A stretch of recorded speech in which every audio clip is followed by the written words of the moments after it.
That is the price you pay for treachery. That is the price you will continue to pay until you rise up and say, enough is enough. It is up to you to do it. You did it during NSAS. You can do it again. Can you imagine Fulani people telling you, if you remove Fulanis from Yoruba forest, imagine Fulani telling you, if you remove them from your ancestral lands, there will be war, and you are panicking. And you have not asked yourself, why are they not saying something about the East? Why did they not say to Eastern Security Network? Why did they not say to me, if you don't stop evacuating Fulani terrorists from the forest, there will be war?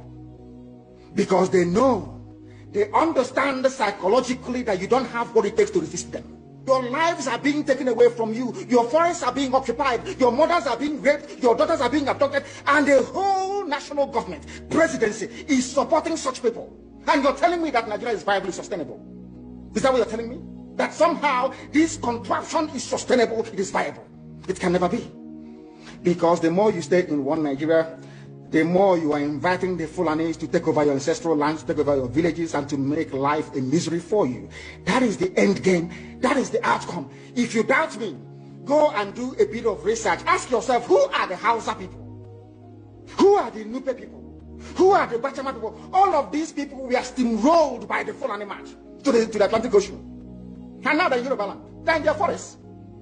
They are in their forests.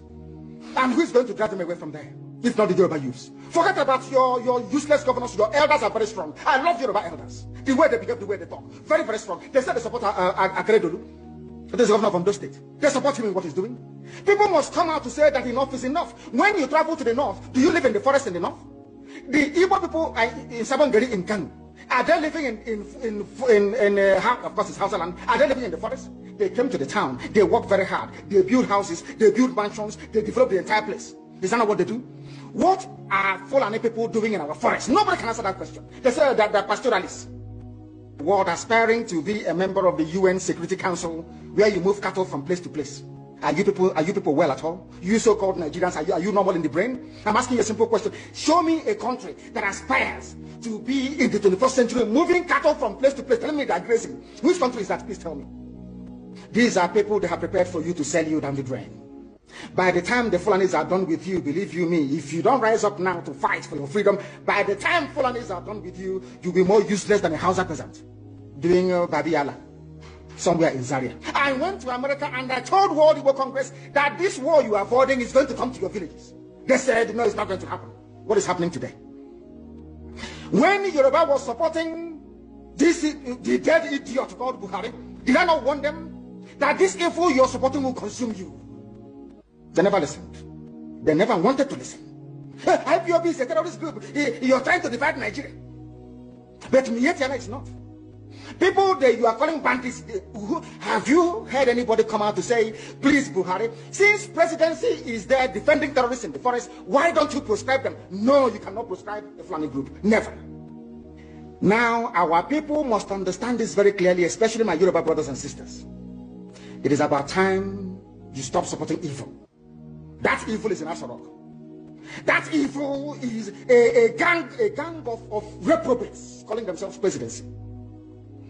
The more you keep on supporting evil in the zoo, the more your land will be taken from you.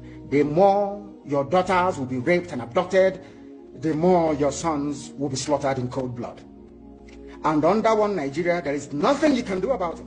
Absolutely nothing. Because one idiot that they groomed will rise up and say to you, oh no, it's one Nigeria, there is crime everywhere. Haven't you heard about Zamfara? Haven't you heard about Katsina? There is crime everywhere. That is not the case. The crimes you have in the north, the insecurity you have in the north is as a direct consequence of their own action. We must rise up and say that enough is enough. But there must be no criminality.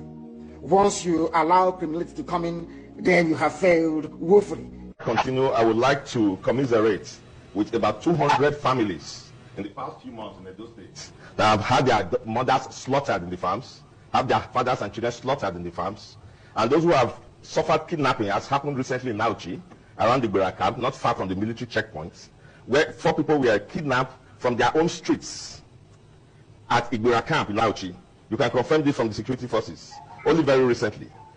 We have videos, and I have a lot on my phone now, of farmers who have been slaughtered in their farms, There's a camp in Ovia here. It's just a farm settlement. It's a camp. The people were sleeping at night, and then headsmen or terrorists, we shouldn't actually be using the word herdsmen. Terrorists went to those camps, slaughtered them in the night. We have about 7 dead bodies lying there. I'm telling you things that have happened within the last 1 month. Now, burnt down some parts of their houses. We have video there of Fulani herdsmen and terrorists entering into farms and uprooting cassava that people have planted and are waiting to harvest for this season and feeding them to their cows. And then those who dare to challenge them have been slaughtered. So for the 200 families in Edo State that have been slaughtered in the past 3 months, we commiserate with you. Now we know that we